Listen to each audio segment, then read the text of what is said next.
नमस्कार आप सभी को। उम्मीद करता हूँ आप सब बहुत अच्छे से होंगे और टॉप 50 सीरीज़ के अंतर्गत सामान्य विज्ञान की कक्षा बेहतर सुचारू रूप से आपको समझ में आ रही होगी। आज हम सामान्य विज्ञान की कक्षा के अंतर्गत बात करने वाले हैं ब्लड की। रक्त के बारे में हम बात करेंगे और रक्त के बारे में संपूर्ण जानकारी आपको इस सेशन के माध्यम से मिल जाएगी। तो आज की जो चर्चा है वो ब्लड पर आधारित है, रक्त पर आधारित चर्चा है।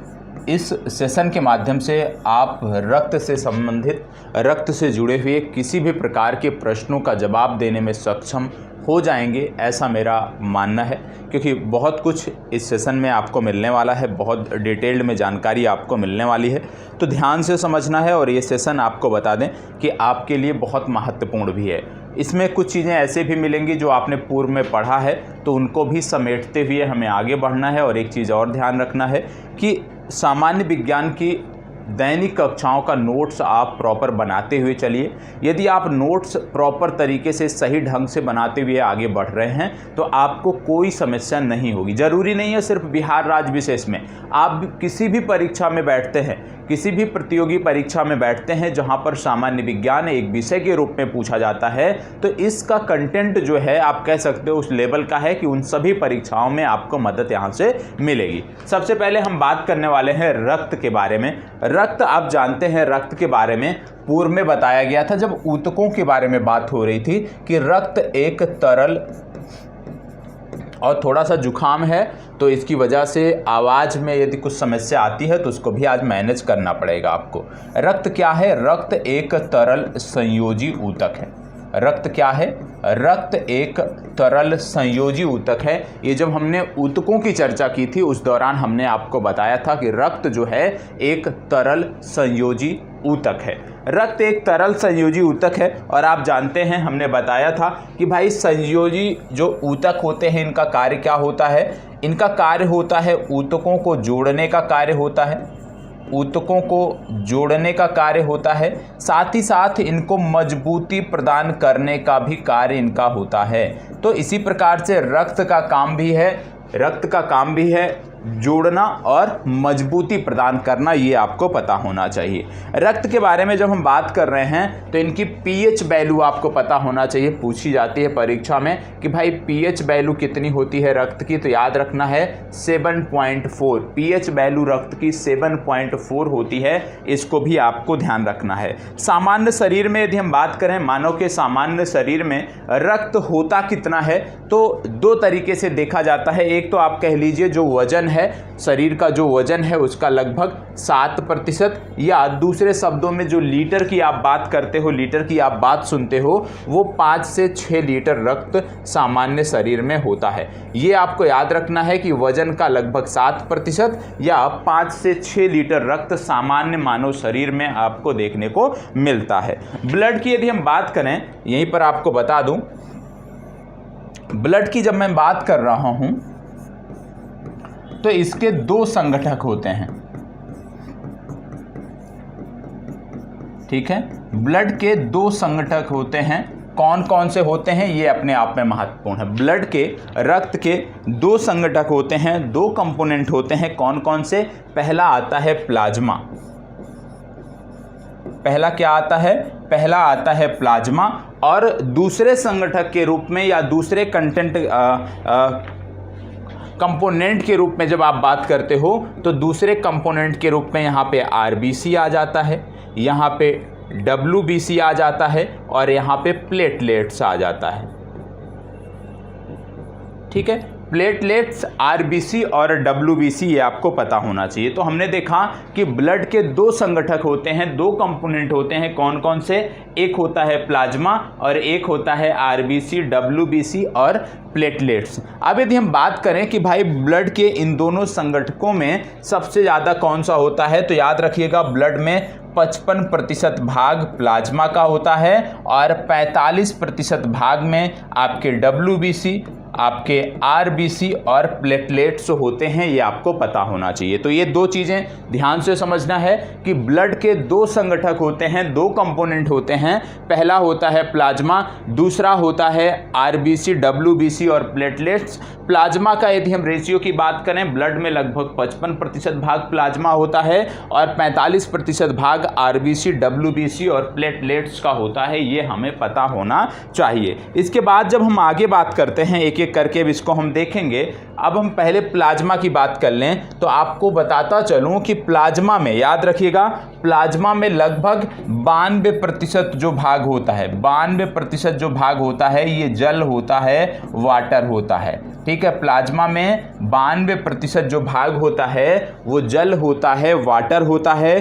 6 से 7% भाग यहाँ पे प्रोटीन होता है, 6 से 7% भाग यहाँ पे प्रोटीन होता है और 1 से 2% भाग आप कह लीजिए, 1 से 2% भाग में नोट कर लीजिएगा, यहीं पर ग्लूकोज हो गया, यूरिया हो गया, कार्बन डाइऑक्साइड हो गया, विटामिन्स हो गया, हार्मोन हो गया, एंटीबॉडीज हो गया, ये सभी 1 से 2% में होते हैं। तो मेजर कंटेंट के रूप में प्लाज्मा में याद रखना है कि 92% भाग जल का या वाटर का होता है और 6 से 7% भाग जो यहाँ पर देखने को मिलता है वह प्रोटीन का होता है। ये आपको पता होना चाहिए। ये तो हो गए प्लाज्मा के आप कह सकते हो कंपोनेंट। अब जब प्लाज्मा की हम बात कर रहे हैं, हमने देखा कि यहाँ पे 6 से 7% भाग प्रोटीन होता है।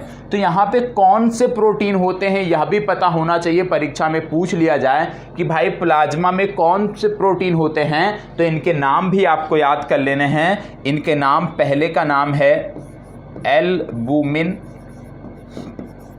नोट कर लीजिएगा। दूसरे का नाम है ग्लोबुमिन और तीसरे का नाम है फाइब्रिन। ठीक है, ये 3 प्रकार के प्रोटीन प्लाज्मा में देखने को मिलते हैं। ये 3 प्रकार के प्रोटीन प्लाज्मा में देखने को मिलते हैं, एल्बुमिन, ग्लोबुमिन और फाइब्रिन। ठीक है, ये 3 प्रकार के प्रोटीन आपको याद रखना है जो आपको देखने को कहाँ पर मिलते हैं, जो आपको देखने को प्लाज्मा में मिलते हैं। ये आपको पता होना चाहिए। ठीक है, अब हम प्लाज्मा के बारे में देख चुके हैं। अब हम आते हैं ब्लड के दूसरे संगठक, दूसरे कंपोनेंट के बारे में। और दूसरे कंपोनेंट में 3 चीज़ें हमने देखा है, RBC, WBC और प्लेटलेट्स, जो 45% होते हैं। इनको अब एक एक करके क्रमवार तरीके से हम देखते हुए आगे बढ़ेंगे। तो सबसे पहले अब जो हम चर्चा करेंगे वो हम करेंगे RBC की। RBC की चर्चा करेंगे। और RBC की जब बात करते हैं, इसी को क्या बोला जाता है? इसी को बोला जाता है रेड ब्लड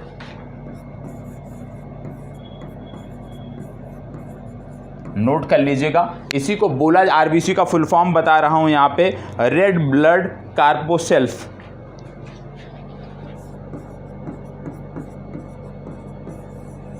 ठीक है, रेड ब्लड कॉर्पोसेल्स, ये आपको पता होना चाहिए। ये है RBC का फुल फॉर्म। RBC को और क्या कहा जाता है? RBC को कहा जाता है लाल रक्त कणिकाएं। क्या बोला जाता है? लाल रक्त कणिकाओं के नाम से भी RBC को जाना जाता है। RBC का एक और नाम आपको याद रखना है, अक्सर देखने को मिलता है, इसको भी नोट कर लीजिएगा, इसको भी नोट कर लीजिएगा, इर्थोसाइट्स नोट कर लीजिएगा, इसका नाम नोट कर लीजिएगा, ERYTHROCYTES।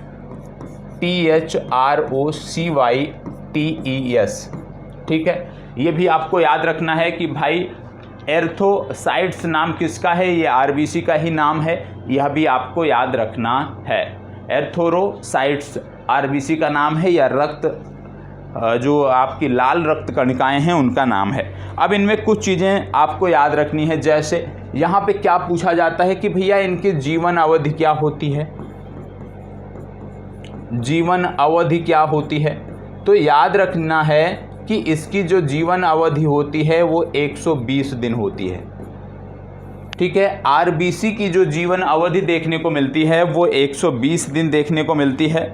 निर्माण इसका कहाँ पे होता है? तो याद रखना है इसका निर्माण अस्थि मज्जा में होता है। नोट कर लीजिएगा, अस्थि मज्जा में। या इसी को बोन मैरो बोलते हैं, बोन मैरो, ठीक है, बोन मैरो। तो इसका निर्माण कहाँ होता है? अस्थि मज्जा या बोन मैरो में होता है, ये आपको पता होना चाहिए। आरबीसी की यदि हम बात करें तो आप जानते हैं आरबीसी नाम से है लाल रक्त कणिकाएं, ये शब्द आ रहा है यहाँ पे लाल, तो आप जानते हैं इसका कलर लाल क्यों होता है? इसका कलर लाल होता है हीमोग्लोबिन के कारण, मतलब इसमें हीमोग्लोबिन पाया जाता है। तो याद रखिएगा लाल रक्त कणिकाओं में हीमोग्लोबिन पाया जाता है।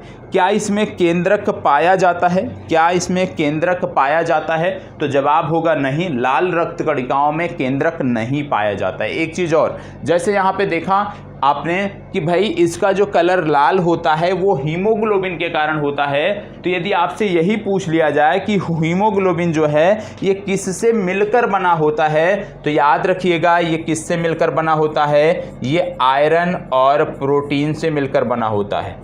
ठीक है, किससे मिलकर बना होता है? हीमोग्लोबिन आयरन और प्रोटीन से मिलकर बना होता है, ये आपको याद रखने की ज़रूरत है। आयरन और प्रोटीन से मिलकर ये बना होता है। ठीक है, और जैसे हमने बात किया बोन मैरो की, तो याद रखिएगा बोन मैरो भी दो प्रकार के होते हैं। कौन कौन से? पहला होता है रेड बोन मैरो, याद रखिएगा, इसको याद रख लीजिएगा ऐसे।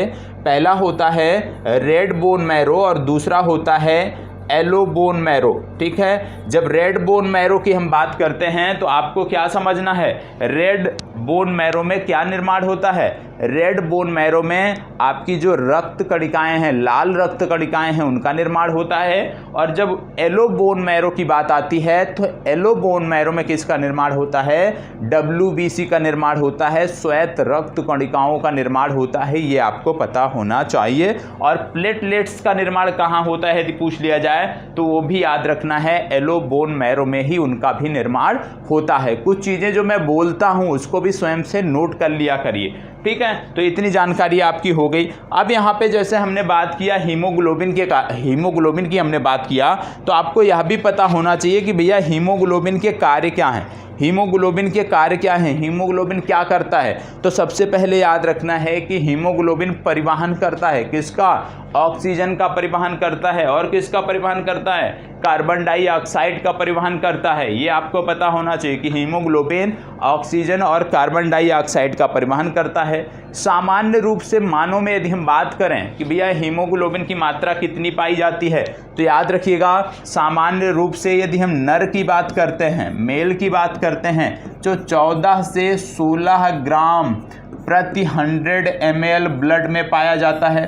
ठीक है, यदि हम मादा की बात करें, फीमेल की बात करें, तो याद रखना है 12 से 14 ग्राम प्रति 100 ml ब्लड में पाया जाता है। तो हीमोग्लोबिन की जो मात्रा है वो मेल में 14 से 16 ग्राम प्रति 100 ml और फीमेल में 12 से 14 ग्राम प्रति 100 ml पाया जाता है। ये जानकारी आपको होनी चाहिए। इसके साथ साथ आपको बता दें कि हीमोग्लोबिन की कमी से क्या होता है? एक रोग होता है जिसको क्या बोलते हैं? एनीमिया। तो याद रखना है हीमोग्लोबिन की कमी से एनीमिया नामक रोग होता है, यह भी आपको याद रखने की ज़रूरत है। साथ ही साथ यदि हीमोग्लोबिन की अधिकता हो जाए, हीमोग्लोबिन की कमी से तो एनीमिया हो जा रहा है, यदि हीमोग्लोबिन की अधिकता हो जाए तो क्या होता है? तो याद रखिएगा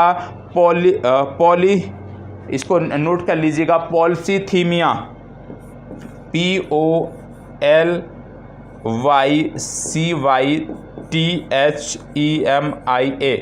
पॉलिसीथीमिया। ये रोग कब होता है? ये रोग तब होता है जब हीमोग्लोबिन की अधिकता हो जाती है। और इसी को एक और नाम से जाना जाता है जिसको बोलते हैं साइडरोसिस। ठीक है, क्या नाम से जाना जाता है? साइडरोसिस नाम से भी जाना जाता है। तो साइडरोसिस या पॉलिसीथीमिया दोनों नाम याद रखना है। और इसी को बोलते हैं लौह मैता। ठीक है, इसी को बोलते हैं लौह मैता, ये आपको याद रखना है। तो एनीमिया कब होता है? कमी से। अधिकता से यदि हम बात करें तो अधिकता से पॉलिसीथीमिया या साइडरोसिस या लौह मैता नामक रोग होता है, ये आपको याद रखना है। ठीक है, चलिए आगे बढ़ते हैं। यहाँ तक नोट कर लीजिएगा जिनको नोट करना हो। और एक चीज़ और याद रखिएगा कि हीमोग्लोबिन जो होता है, हीमोग्लोबिन कार्बन मोनोऑक्साइड से बहुत तेज़ी से अभिक्रिया करता है, कार्बन मोनोऑक्साइड से बहुत तेज़ी से रिएक्शन करता है। इसीलिए बोला जाता है कि आप जब घर में सो रहे हों, विशेष रूप से ठंडक में कमरा बंद करके, तो अंगीठी का उपयोग नहीं करना चाहिए। क्यों? क्योंकि अंगीठी के धुएं में कार्बन मोनोऑक्साइड पाया जाता है, और कमरा बंद कर लोगे यदि, तो ऑक्सीजन की मात्रा, ऑक्सीजन का लेवल वैसे ही कम हो जाएगा। और यदि ऑक्सीजन का लेवल कम हो गया, कार्बन मोनोऑक्साइड की मात्रा ज़्यादा हो गई, सांस के माध्यम से कार्बन मोनोऑक्साइड आपके अंदर गई, तो हीमोग्लोबिन, ब्लड में पाए जाने वाले हीमोग्लोबिन से वो रिएक्शन करेगा और इससे व्यक्ति की मृत्यु भी हो सकती है। तो यह भी आपको पता होना चाहिए। ठीक है, चलिए हम बात कर रहे थे आरबीसी की। आरबीसी की जैसे हमने बात किया, ठीक है, ये तो हम हीमोग्लोबिन पर चले आए थे ना कि भाई हीमोग्लोबिन आरबीसी में पाया जाता है, इसी के कारण उसका कलर लाल होता है। ठीक है, हम आरबीसी की बात कर रहे थे तो हमने आपको बताया कि आरबीसी में केंद्रक नहीं पाया जाता है, यह भी आपको पता होना चाहिए। और मात्र 2 ऐसे स्तनधारी जीव हैं, ऊंट और लामा, जिनमें केंद्रक पाया जाता है, जिनके आरबीसी में केंद्रक पाया जाता है। ये पहले भी बताया था, आज फिर से बता दे रहा हूँ, इसको नोट कर लीजिएगा। आरबीसी की यदि हम बात करें कि भाई सामान्य मनुष्य में होता कितना है, तो याद रखिएगा 45 से 50 लाख प्रति 100 ml ब्लड में ये पाया जाता है, ये आपको याद रखना है। आरबीसी, क्योंकि आरबीसी का जीवन काल अभी आपने देखा था 120 दिन, तो मतलब 120 दिन के बाद आरबीसी की डेथ भी होती है। तो जब आरबीसी की डेथ होती है तो वो कहाँ होती है, शरीर के किस भाग में आरबीसी की डेथ होती है, ये कई बार पूछा जाता है। तो याद रखिएगा, इसको बोलते हैं स्प्लीन या प्लीहा। क्या बोलते हैं? एस्प्लीन या प्लीहा। स्प्लीन या प्लीहा में आरबीसी की डेथ होती है, इसीलिए इसका आरबीसी का कब्रगाह किसको बोला जाता है? आरबीसी का कब्रगाह बोला जाता है प्लीहा को या स्प्लीन को। ये आपको याद रखने की ज़रूरत है। इसका जीवन काल कितना होता है? 120 दिन। इसके साथ साथ यदि आपसे पूछ लिया जाए कि यदि कोई नवजात नहीं, आप कह लीजिए गर्भ में कोई शिशु है, तो वहाँ पे उस स्थिति में कहाँ पर आरबीसी का निर्माण होता है? तो यदि याद रखना है कि गर्भ में यदि कोई शिशु रहता है तो वहाँ पे आरबीसी का जो निर्माण है वो उस शिशु के लीवर में होता है। यह भी आपको याद रखने की ज़रूरत है। ठीक है, उसके लीवर में होता है। ठीक, ये तो हो गई रेड ब्लड सेल्स की बात। अब हम बात कर लेते हैं वाइट ब्लड सेल या डब्ल्यूबीसी। डब्ल्यूबीसी या श्वेत रक्त कणिकाएं, या इसी को बोलते हैं ल्यूकोसाइट्स। क्या बोलते हैं? ल्यूको। नोट कर लीजिएगा इसको, ल्यूकोसाइट्स। ठीक हो, डब्ल्यूबीसी या ल्यूकोसाइट्स, इसको आपको याद कर लेना है। अब आइए देख लेते हैं एक करके। आप जानते हैं शरीर में हमारे इसका काम क्या होता है? डब्ल्यूबीसी का काम क्या होता है? वाइट ब्लड जो आप इसी को बोलते हैं वाइट ब्लड कार्पोसेल्स, इसका काम क्या होता है? तो वाइट ब्लड कार्पोसेल्स का जो कार्य है विशेष रूप से वो शरीर की रक्षा करना है। शरीर की रक्षा करना, बाह्य रोगों से शरीर की रक्षा करना, मतलब रोग प्रतिरोधक क्षमता जो हमारी है, रोग प्रतिरोधक क्षमता, रोग प्रतिरोधक क्षमता से संबंध किसका है? डब्ल्यूबीसी का है। इसीलिए इसको शरीर का सिपाही भी कहा जाता है। ठीक है, तो शरीर की जो हमारे रोग प्रतिरोधक क्षमता है उसको बनाए रखने में मदद करने वाला कौन है? उसको बनाए रखने में मदद करने वाला है आपका डब्ल्यूबीसी, याद रखना है। ठीक है, डब्ल्यूबीसी के बारे में यह भी याद रखना है, इसको शरीर का सिपाही कहा जाता है। शरीर का सिपाही कहा जाता है किसको? डब्ल्यूबीसी। इसका जीवन काल कितना होता है? तो याद रखिएगा, इसका जीवन अवधि 5 से 10 दिन होता है। इसका जीवन अवधि कितना होता है? इसका जीवन अवधि 5 से 10 दिन होता है। और याद यह भी रखना है कि 100 आरबीसी का जब निर्माण होता है तब उसकी तुलना में 1 डब्ल्यूबीसी का निर्माण होता है। 100 आरबीसी का निर्माण होगा तब जाके कहीं 1 डब्ल्यूबीसी का निर्माण होता है, यह भी याद रखना है। मानव शरीर में यदि हम बात करें तो इस रेशियो से लगभग 6000 से 9000, ठीक है, 6000 से 9000 इनकी संख्या प्रति 100 ml में देखने को मिलती है, ये आपको पता होना चाहिए। निर्माण कहाँ होता है? तो निर्माण इनका भी अस्थिमज्जा में होता है। अभी आपने देखा था yellow bone marrow, red bone marrow, दो बताया था मैंने आपको। तो येलो बोन मैरो से इनका निर्माण होता है अस्थिमज्जा में, और लसिका ग्रंथि में इनका निर्माण होता है। अब यहाँ पे एक चीज़ समझना है कि यदि मान लो किसी में डब्ल्यूबीसी की अधिकता हो जाए, किसी भी व्यक्ति के शरीर में यदि डब्ल्यूबीसी की अधिकता हो जाए तो क्या होगा?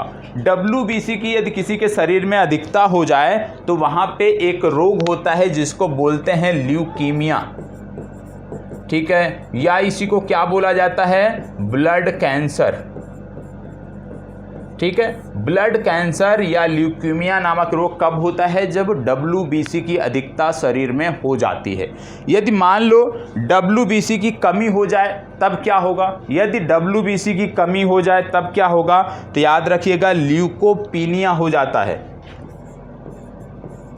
ल्यूकोपीनिया, ठीक है। ल्यूकोपीनिया कब होता है? ल्यूकोपीनिया होता है जब डब्ल्यूबीसी की कमी हो जाए और डब्ल्यूबीसी की अधिकता हो जाए तो ल्यूकीमिया होता है, जिसको ब्लड कैंसर भी आप कहते हो, ब्लड कैंसर के नाम से जाने जाता है ये। इसके साथ साथ हमने पढ़ा था कि आरबीसी में हीमोग्लोबिन पाया जाता है, केंद्रक नहीं पाया जाता है। डब्ल्यूबीसी की जब हम बात करते हैं तो यहाँ पे हीमोग्लोबिन नहीं पाया जाता है बल्कि केंद्रक पाया जाता है। तो डब्ल्यूबीसी में केंद्रक पाया जाता है, यह भी नोट कर लेना है, डब्ल्यूबीसी में केंद्रक पाया जाता है। और डब्ल्यूबीसी भी दो प्रकार के, इसके भी दो प्रकार देखने को मिलते हैं। डब्ल्यूबीसी के प्रकार दो प्रकार देखने को मिलते हैं डब्ल्यूबीसी के। कौन कौन से दो प्रकार देखने को मिलते हैं? पहला देखने को मिलता है ग्रानुलोसाइट्स,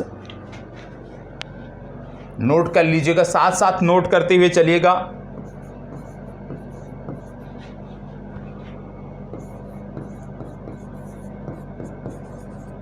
ग्रानुलोसाइट्स, और दूसरा जो प्रकार देखने को मिलता है वो है ए ग्रानुलोसाइट्स।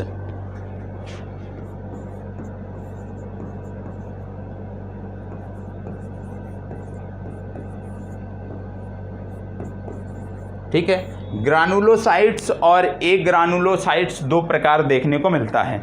ग्रानुलोसाइट्स की यदि हम बात करें, इसको बोलते हैं कणिकामय, कणिकामय, ठीक है। ए ग्रानुलोसाइट्स की बात करते हैं तो इसको बोलते हैं akणिकामय। क्या बोलते हैं इसको? akणिकामय, ठीक है। कणिकामय और akणिकामय दो प्रकार आपको देखने को मिलता है। कणिकामय या ग्रानुलोसाइट्स जो है ये 3 प्रकार के होते हैं, ये पुनः 3 प्रकार के होते हैं, ये पुनः 3 प्रकार के होते हैं और ये तीनों बहुत महत्वपूर्ण है, ठीक है। कौन कौन से? पहला है बासोफिल्स,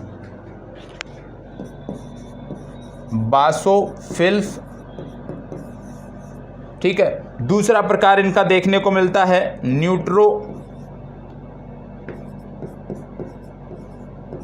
न्यूट्रोफिल्स। तीसरा प्रकार इनका देखने को मिलता है ओसिनोफिल्स, ठीक है, EOSINOPHILS। इधर यदि हम बात करें akणिकामय की या अग्रानुलोसाइट्स की तो इसके 2 प्रकार देखने को मिलते हैं। पहला देखने को मिलता है, नोट कर लीजिएगा, मोनोसाइट्स,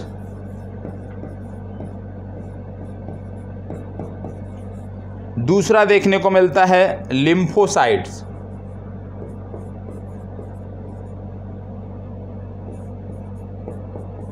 ठीक है, लिम्फोसाइट्स और मोनोसाइट्स ये दो देखने को मिलते हैं। तो ये तो प्रकार हो गए WBC के प्रकार, दो प्रकार ग्रानुलोसाइट्स और एग्रानुलोसाइट्स। ग्रानुलोसाइट्स पुनः तीन प्रकार, बैसोफिल्स, न्यूट्रोफिल्स या तीसरा आपका ईसोनोफिल्स।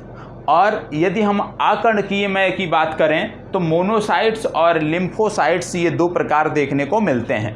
अब इनके बारे में थोड़ी थोड़ी जानकारी आपको पता होना चाहिए। जैसे पहले की यदि हम बात करें तो ये सबसे कम होता है, इसकी जो संख्या है ये सबसे कम होती है। एलर्जी के लिए ये जिम्मेदार होता है, याद रखिएगा, एलर्जी से संबंधित होता है ये, और ये जीवाणुओं का भक्षण करता है। देखो हमने देखा था क्या, रोग प्रतिरोधक क्षमता से संबंध है ना, तो इनका संबंध सब जीवाणुओं विषाणुओं से ही होगा, तो जीवाणुओं का ये भक्षण करता है। ठीक है, दूसरा है न्यूट्रोफिल्स। न्यूट्रोफिल्स की यदि हम बात करें तो याद रखिएगा इसके बारे में, इसकी संख्या सर्वाधिक होती है, लगभग 70% जो है वो न्यूट्रोफिल्स होता है कणिकामय में, ये आपको पता होना चाहिए। और ये रोगाणुओं का भक्षण करता है। क्या करता है ये रोगाणुओं का भक्षण करता है। ठीक है, इसके बाद ओशिनोफिल्स की जब हम बात करते हैं तो नोट कर लीजिएगा, यह भी एलर्जी के लिए उत्तरदायी होता है और इसकी भी संख्या 20% होती है। ठीक है, तो सबसे ज़्यादा महत्वपूर्ण कौन सा था? सबसे ज़्यादा महत्वपूर्ण है न्यूट्रोफिल्स, क्योंकि इसका सबसे ज़्यादा संख्या सबसे ज़्यादा इसकी होती है और रोगाणुओं का भक्षण ये करता है। बस इतनी जानकारी आपको यहाँ पे होनी चाहिए। इसके बाद जब हम बात करते हैं एग्रानुलोसाइट्स की, आकणिकामय की बात करें तो इसके दो प्रकार हमने देखे, पहला देखा मोनोसाइट्स और दूसरा देखा लिम्फोसाइट्स। मोनोसाइट्स की जब हम बात करते हैं तो याद रखिएगा कि प्रतिरक्षा प्रणाली का ये हिस्सा है, प्रतिरक्षा प्रणाली का ये हिस्सा है। सबसे लंबी यदि WBC की बात करें तो उसका नाम है मोनोसाइट्स। मोनोसाइट्स सबसे लंबी WBC है।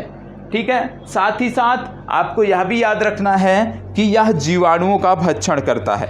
लिम्फोसाइट्स की बात करें तो आप जानते हैं लिम्फोसाइट्स दो प्रकार के होते हैं। लिम्फोसाइट्स दो प्रकार के होते हैं, कौन कौन से? बी लिम्फोसाइट और टी लिम्फोसाइट। बी लिम्फोसाइट्स और टी लिम्फोसाइट्स। लिम्फोसाइट्स का कार्य क्या होता है? लिम्फोसाइट्स का कार्य बहुत महत्वपूर्ण होता है। एंटीबॉडीज, शरीर में एंटीबॉडीज बनने में लिम्फोसाइट्स मदद करता है, तो इसका संबंध है शरीर में एंटीबॉडीज से। और ये दो प्रकार के होते हैं, बी लिम्फोसाइट्स और टी लिम्फोसाइट्स। बी लिम्फोसाइट्स का काम वहाँ पे आता है जहाँ पे कोई हल्का फुल्का संक्रमण हमें होता है तो वहाँ पर एंटीबॉडी बनाने का काम करता है बी लिम्फोसाइट्स। जब कोई गंभीर संक्रमण किसी शरीर पर होता है तो वहाँ पर उसके लिए एंटीबॉडीज बनाने का काम करता है टी लिम्फोसाइट्स। तो ये बी और टी लिम्फोसाइट्स के बारे में इतनी जानकारी पर्याप्त है। ठीक है, तो लिम्फोसाइट्स यह भी याद रखिएगा कि एक प्रकार का ये क्या होता है? एक प्रकार का ये प्रोटीन होता है। ठीक है, तो हमने देख लिया WBC, हमने देख लिया RBC। अब हम बढ़ते हैं प्लेटलेट्स की तरफ।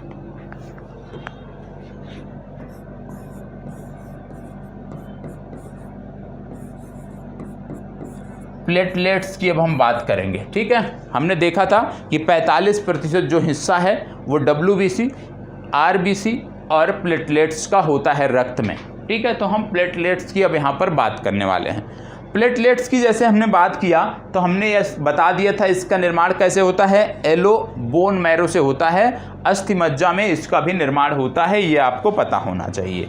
यदि हम बात करें ये होता कितना है मानव शरीर में, तो याद रखिएगा मानव शरीर के प्रति 100 ml ब्लड में ये 2 से 3 लाख होता है। प्रति 100 ml में ये 2 से 3 लाख होता है, ये आपको पता होना चाहिए। बोन मैरो में निर्माण होता है। जीवन काल की बात करें, इसका जीवन काल 1 सप्ताह होता है।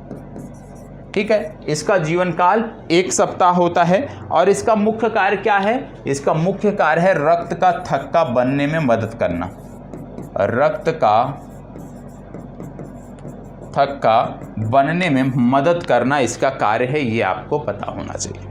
ठीक है, अब यदि हम बात करें तो आप जानते हैं रक्त का थक्का बनने से संबंधित आपने कुछ प्रोटीनों को भी पढ़ा होगा। तो ब्लड, दो चीज़ याद रखना है, नोट करना चाहें तो नोट कर लीजिएगा। ब्लड क्लॉटिंग फैक्टर के अंतर्गत पहला तो प्लेटलेट्स आ जाता है, दूसरा विटामिन के आ जाता है, और कैल्शियम आयन आ जाते हैं, कैल्शियम प्लस आयन आ जाते हैं, और एक प्रोटीन आता है, यह भी नोट कर लीजिएगा, जिसका नाम है फिब्रिन। फिब्रिन जो प्रोटीन है ये भी ब्लड का थक्का जमने में मदद करता है, यह भी याद रखना है। और इसके साथ साथ आपको यदि याद रखना है तो थ्रोम्बोप्लास्टिन याद रखना है, यह भी ब्लड का थक्का जमने में मदद करता है। यदि आपसे बोल दिया जाए कि भाई एंटी ब्लड क्लॉटिंग फैक्टर बताइए, एंटी ब्लड क्लॉटिंग फैक्टर के नाम बताइए, तो एक नाम आपको याद रखना है हेपेरिन। हेपेरिन क्या है? एंटी ब्लड क्लॉटिंग फैक्टर, ठीक है। ये तो क्या थे? ये थे ब्लड क्लॉटिंग फैक्टर, जिसमें प्लाज्मा आपने देखा, ठीक है, सॉरी प्लेटलेट्स आपने देखा, प्लेटलेट्स के बाद फिर आपने देखा विटामिन के। तो ये सब क्या थे? ये थे blood clotting factor. Anti blood clotting factor में सबसे पहला नाम आता है हेपेरिन का, ये आपको पता होना चाहिए। हेपेरिन मानव में रक्त अस्कंदक प्रतिकारक के रूप में जाना जाता है।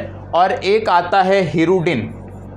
यदि किसी भी व्यक्ति को ज़रूरत होती है तो हिरुडिन जो है ये इंजेक्शन के माध्यम से व्यक्ति के शरीर में डाला जाता है। और हिरुडिन पाया कहाँ जाता है? जोंक आपने सुना होगा, गांव में बारिश के मौसम में देखने को मिलती हैं। तो जो जोंक होती हैं उनमें पाया जाता है हिरुडिन, क्योंकि वो ब्लड ही पीती हैं। और हिरुडिन के कारण ही, क्योंकि ये एंटी ब्लड क्लॉटिंग फैक्टर है, इसी के कारण जो जोंक होती है, जो वो खून पीती है जानवरों का या व्यक्ति विशेष का, तो उनका जो खून होता है वह उनके शरीर में थक्का नहीं बनाता है। क्यों?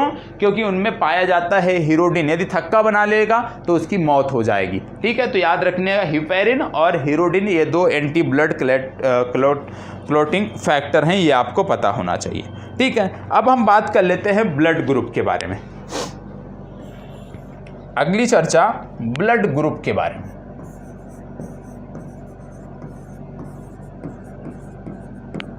ब्लड ग्रुप की जब हम बात करते हैं तो दो प्रकार के देखने को मिलते हैं, दो प्रणालियां ब्लड ग्रुप की हमारे यहाँ देखने को मिलते हैं। पहले को हम बोलते हैं ABO प्रणाली, ठीक है। दूसरे को हम बोलते हैं RH प्रणाली, RH प्रणाली। तो ब्लड की जब हम बात करते हैं ब्लड ग्रुप की, तो दो प्रणाली हमारे यहाँ देखने को मिलती है, ABO प्रणाली और RH प्रणाली। अब ABO प्रणाली में यदि हम बात करें तो जैसे A group, B group, AB group और O ग्रुप आ जाता है, ठीक है, ABO प्रणाली के अंतर्गत। RH प्रणाली की बात जब हम करते हैं तो यहाँ पे दो प्रकार के आते हैं। पहला आता है RH पॉजिटिव, दूसरा आता है RH निगेटिव, ठीक है। तो ये दो आपको देखने को मिलते हैं, ये दोनों आपको पता होना चाहिए। अब एक चीज़ ज़रूर याद रखिएगा कि मान लीजिए ये कोई RBC है,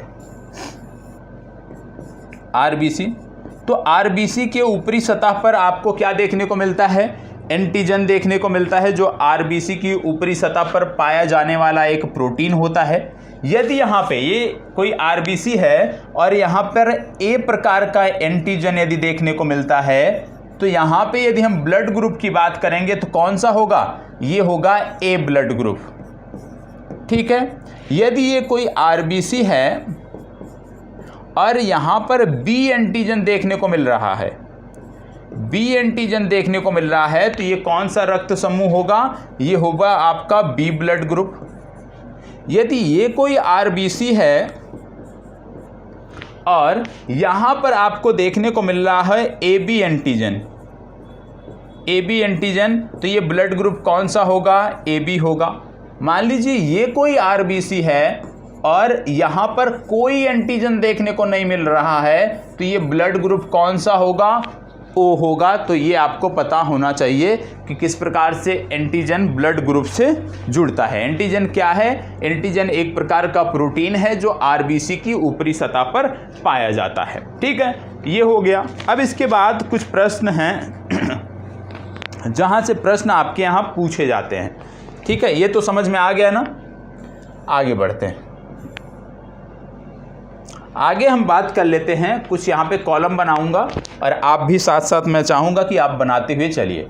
यहाँ पे हम बात कर रहे हैं ब्लड ग्रुप की। ठीक है, दूसरा कॉलम हो गया एंटीजन, तीसरा कॉलम हो गया एंटीबॉडी, चौथा कॉलम हो गया आपका किसे दे सकता है, किसे दे सकता है, और अगला कॉलम हो गया किससे प्राप्त कर सकता है, किससे प्राप्त कर सकता है। तो ये हमने देख लिया ब्लड ग्रुप, एंटीजन, एंटीबॉडी किसे दे सकता है, किसे प्राप्त कर सकता है। अब इसमें सबसे पहले हम ब्लड ग्रुप ए की बात करेंगे। हमने देखा था कि ब्लड ग्रुप ए वहाँ पर होगा जहाँ पर ए प्रकार का एंटीजन पाया जाएगा। जहाँ पर ए प्रकार का एंटीजन होगा वहाँ पर ब्लड ग्रुप ए होगा। अभी हमने इसको समझा था। और अगर यहाँ पे एंटीजन ए है तो एंटीबॉडी क्या होगा? एंटीबॉडी को स्मॉल लेटर में लिखते हैं तो बी प्रकार का यहाँ पर एंटीबॉडी आपको देखने को मिलता है। अब बात आती है कि ये किसे ब्लड दे सकता है। तो ए ब्लड ग्रुप वाला, पहली बात तो ए वाले को ब्लड दे सकता है और दूसरा ए बी वाले को ब्लड दे सकता है। याद रखिएगा, पहला ए वाले को ब्लड दे सकता है और दूसरा ए बी वाले को ब्लड दे सकता है।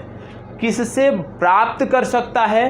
तो यह ए वाले से ब्लड प्राप्त कर सकता है और ओ वाले से ब्लड प्राप्त कर सकता है। ठीक है, इसी प्रकार से बी ब्लड ग्रुप की बात करते हैं। बी ब्लड ग्रुप की जब हम बात करते हैं तो बी ब्लड ग्रुप में एंटीजन क्या होगा? बी होगा। एंटीबॉडी क्या होगी? ए होगी। अब यहाँ पे भी बात करें कि भैया ये किससे ब्लड दे सकता है, तो ये दे सकता है कि इसको बी को दे सकता है और ए बी को दे सकता है। किससे प्राप्त कर सकता है? तो पहले की तरह यह भी बी से प्राप्त कर सकता है और ओ से प्राप्त कर सकता है। अब फिर आगे बढ़ते हैं, बात आती है ए बी की।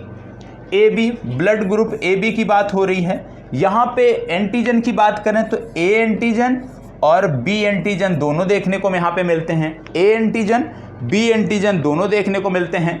एंटीबॉडी की बात करें तो यहाँ पर कोई एंटीबॉडी नहीं होता है, यहाँ पर कोई एंटीबॉडी नहीं पाया जाता है। अब बात आती है कि ए बी समूह वाले किसे ब्लड दे सकते हैं। तो ए बी समूह वाले जो होते हैं, क्योंकि यहाँ पे एंटीबॉडी नहीं है तो सिर्फ ए बी वाले को ही ये ब्लड दे सकते हैं। अब बात आती है कि किनसे ये ब्लड प्राप्त कर सकते हैं। तो याद रखना है ये सबसे ब्लड प्राप्त कर सकते हैं, ए से भी, बी से भी, ओ से भी और ए बी से भी ये ब्लड प्राप्त कर सकते हैं। अब लास्ट में बात आती है ओ वाले की। ओ के बारे में आपने देखा था कि यहाँ पे कोई एंटीजन नहीं होता है, कोई एंटीजन नहीं होता है, आपने देखा था। एंटीबॉडी की जब बात करते हैं तो यहाँ पे ए और बी दोनों एंटीबॉडी पाई जाती है। अब बात आती है कि ये किसको ब्लड दे सकता है? ओ समूह वाला। तो ओ समूह वाला सबको दे सकता है, ए बी ओ सबको दे सकता है। प्राप्त किससे कर सकता है? तो ये प्राप्त केवल ओ से कर सकता है। ठीक है, इसीलिए एक प्रश्न आपसे पूछा जाता है, कई बार पूछा भी गया है, कोई ऐसे सामान्य तौर पे भी पूछ लेता है कि मान लीजिए आप कहीं जा रहे थे और सड़क पर कोई दुर्घटना हुई किसी व्यक्ति की, आप उसको लेकर अस्पताल गए, तो अस्पताल में डॉक्टर सबसे पहले क्या करेंगे? क्योंकि उसका मान के ऐसे चलते हैं कि उसका बहुत रक्त बह चुका है, तो सबसे पहले क्या कदम उठाएंगे डॉक्टर? तो बहुत सारे लोग बोलेंगे कि उसका पहले ब्लड टेस्ट होगा, ठीक है, फिर इसके बाद ब्लड दिया जाएगा। भैया ब्लड टेस्ट होने में तो टाइम लगेगा और तब तक उसका और रक्तस्राव हो सकता है, व्यक्ति की मृत्यु भी हो सकती है। तो यहाँ पे क्या दिमाग लगाना है कि भैया किससे प्राप्त कर सकता है, किससे प्राप्त कर सकता है। तो यहाँ पे आप देख रहे होंगे जैसे किसे दे सकता है, किससे प्राप्त कर सकता है। तो इस कॉलम में आप देख रहे होंगे कि यहाँ पे आपको एक ऐसा समूह देखने को मिल रहा होगा जो सभी को ब्लड दे सकता है, जो सभी को ब्लड दे सकता है। कौन सा ऐसा समूह है जो सभी को दे सकता है? कौन सा ऐसा समूह है जो सभी को दे सकता है? वो आप देख रहे हैं क्या है, AB है। AB ब्लड ग्रुप वाला क्या है कि ये सबको किसे दे सकता है? यहाँ पे आपने देखा कि ये किसे दे सकता है, सिर्फ ये AB को दे सकता है। इसी तरह से आपने देखा O वाला क्या है, ये किसको दे सकता है, O वाला किसको दे सकता है। तो आपने देखा कि ये A को भी दे सकता है, B को भी दे सकता है, AB को भी दे सकता है, O को दे सकता है। मतलब उस व्यक्ति को आंख मूंदकर O ग्रुप वाला ब्लड दिया जा सकता है, क्योंकि O ग्रुप वाला जो ब्लड है वो सभी में A ग्रुप वाले को भी दिया जा सकता है, B वाले को, AB वाले को, O वाले को भी दिया जा सकता है। तो इस ब्लड ग्रुप को उसको दे देंगे, इस रक्त को उसको चढ़ा देंगे, फिर उसके बाद जैसे रिपोर्ट आती है उस आधार पे हम काम करेंगे। तो ये थोड़ा सा सोचने वाली बात है, ये आपको सोचना है, ठीक है। अब इसमें यदि हम बात करें तो एक चीज़ और याद रखना है यहाँ पे कि जैसे ABO सिस्टम की जब हम बात कर रहे हैं, क्योंकि ABO सिस्टम की हम बात कर रहे हैं, तो ABO सिस्टम की जब हम बात करते हैं तो यहाँ पे जो रक्त वर्ग का निर्माण है वो विशेष रूप से RBC पर पाए जाने वाले एंटीजन के आधार पे किया जाता है। जो RBC पर एंटीजन पाया जाता है उसी के आधार पे ये बात की जाती है। एंटीजन क्या होते हैं तो याद रखिएगा, एंटीजन रासायनिक रूप से ग्लाइकोप्रोटीन होते हैं। एंटीजन क्या होते हैं? एंटीजन रासायनिक रूप से ग्लाइकोप्रोटीन होते हैं, ये आपको पता होना चाहिए। और ये RBC के साथ साथ मानव की सभी कोशिकाओं पर भी पाए जाते हैं, ठीक है। इसके बाद एंटीबॉडी की बात कर लेते हैं।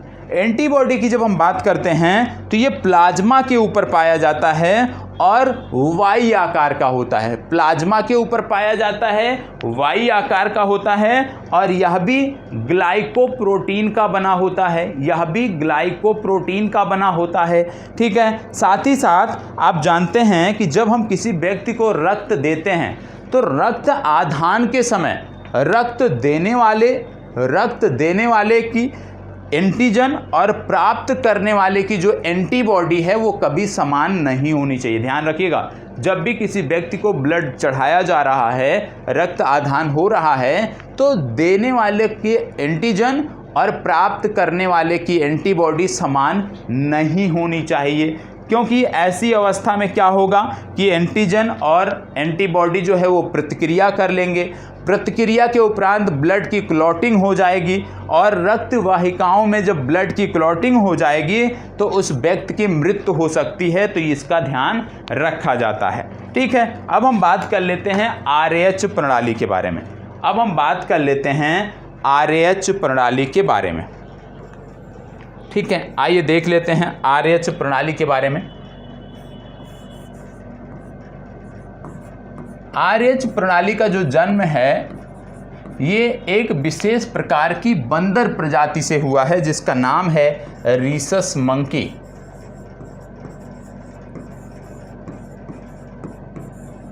ठीक है। कहाँ से हुआ है?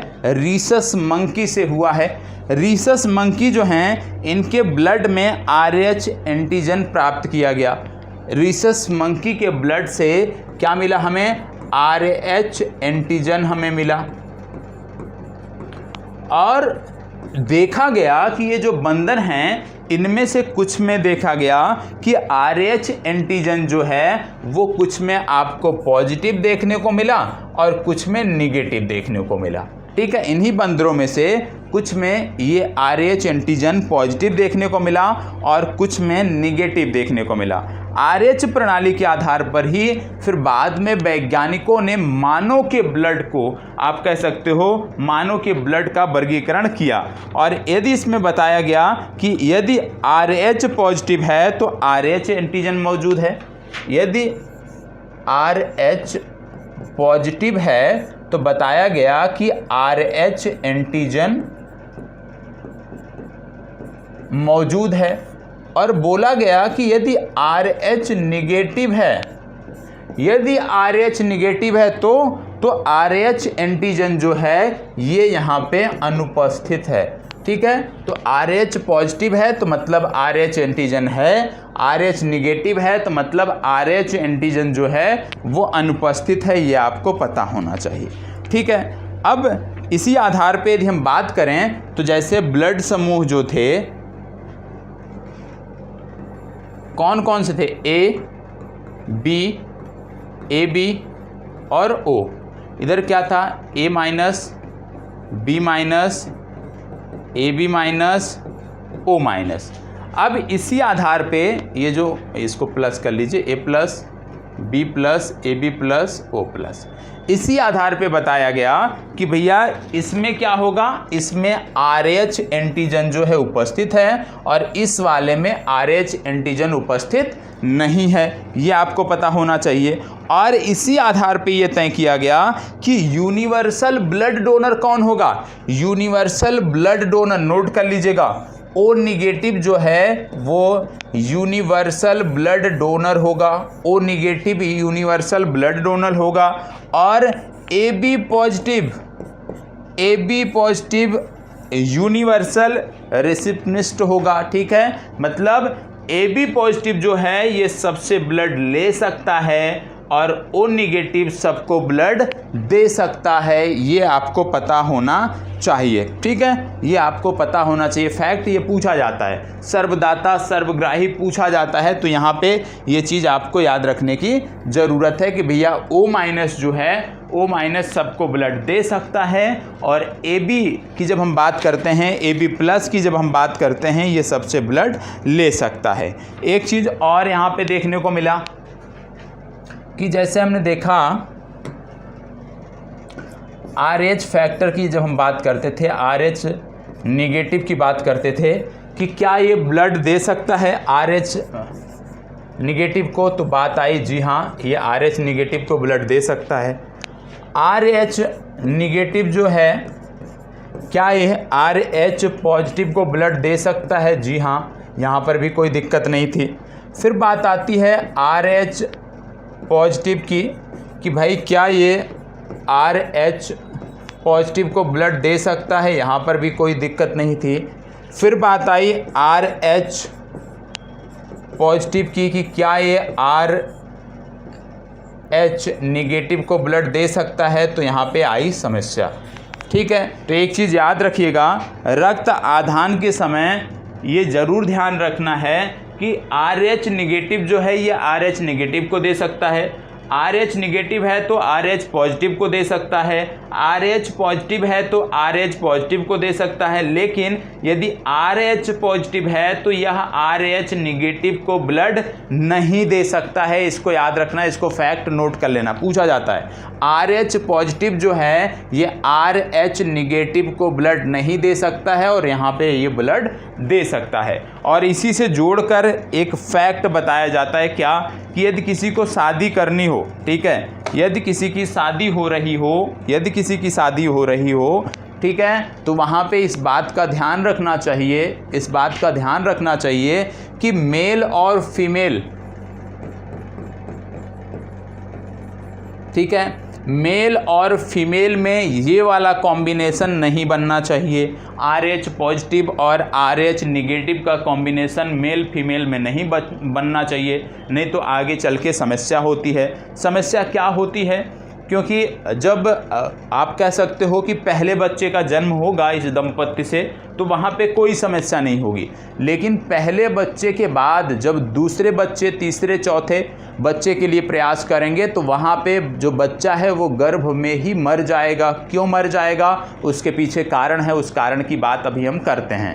कारण क्या है कि अभी आपको बताया गया एंटीजन और एंटीबॉडी के बारे में कि भैया देने वाले का एंटीजन और प्राप्त करने वाले का एंटीबॉडी कभी समान नहीं होना चाहिए। सेम कंडीशन यहाँ पे भी बन रही है। क्या बन रही है, पहली बार जब ये जो RH निगेटिव है इसको पहली बार जब RH पॉजिटिव रक्त दिया जाएगा या पहली बार RH पॉजिटिव से रक्त आदान कराया जाएगा तो यहाँ पे जो रक्त आदान के दौरान एंटीबॉडी का निर्माण होगा।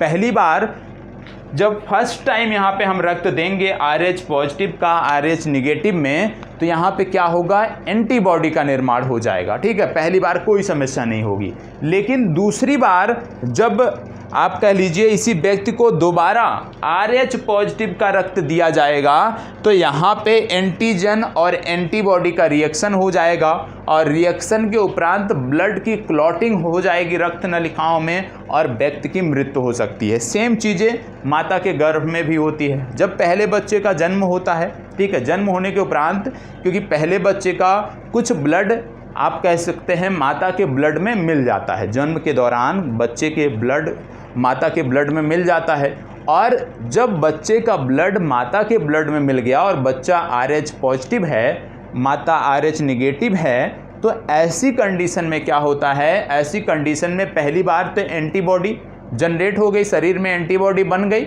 लेकिन दोबारा भी यदि RH पॉजिटिव बच्चा गर्भ में पल रहा है तो वहाँ पर माता का एंटीबॉडी और उस बच्चे का एंटीजन आपस में प्रतिक्रिया करेंगे और बच्चे के ब्लड जो रक्त नलिकाएं हैं वो जम जाएंगी, क्लॉटिंग हो जाएगा और बच्चे की मृत्यु हो जाएगी। तो इस बात का ध्यान रखना चाहिए। इस रोग को कहते क्या हैं, याद रखिएगा, इस रोग को क्या कहते हैं ये नोट कर लीजिएगा। एराइथ्रो ERYTHRO एराइथ्रोब्लास्टोसिस BLASTOSIS ब्लास्टोसिस।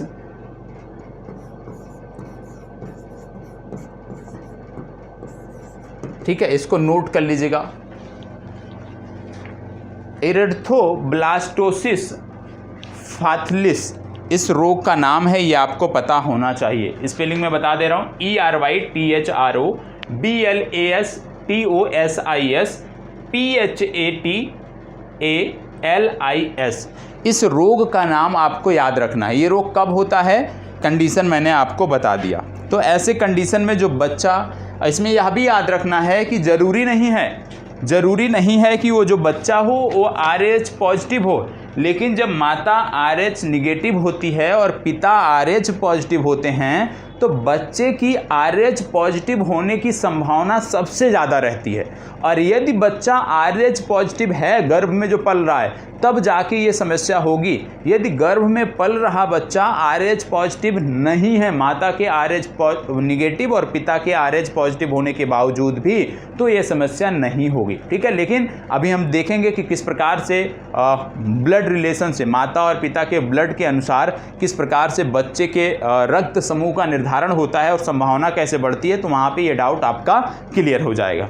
ठीक है, तो ये आपका जो डाउट था ये क्लियर होना चाहिए। सिर्फ इतना याद रख लीजिएगा कि RH पॉजिटिव से RH निगेटिव में ब्लड नहीं दिया जाता, रक्ताधान नहीं कराया जाता। अब हम बात करेंगे रक्त समूह आनुवांशिकी की, जो समझना है आपको।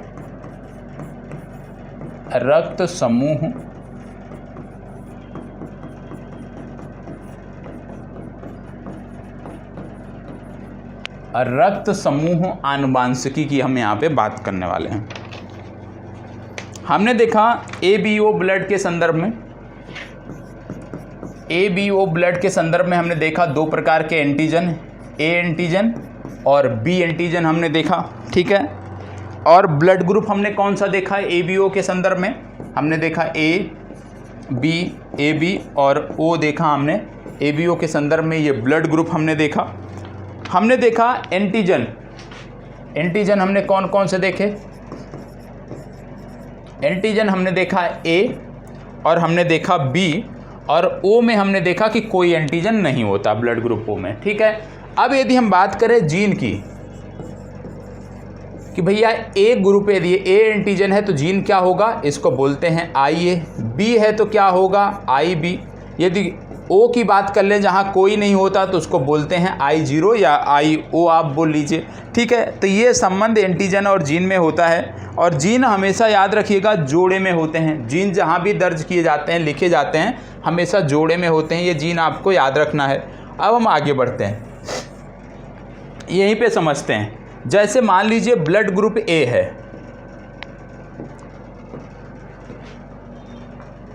यदि ब्लड ग्रुप ए है तो यहाँ पे यदि मैं बात करूँ ब्लड ग्रुप ए के बारे में यदि बात करूँ तो यहाँ पे किस प्रकार से हम जीन को लिख सकते हैं। जैसे मैंने बोला जीन हमेशा जोड़े में होता है, तो इसको हम लिख सकते हैं IA या IAIO लिख सकते हैं। बी ग्रुप को हम कैसे लिख सकते हैं, IB या IBIO लिख सकते हैं।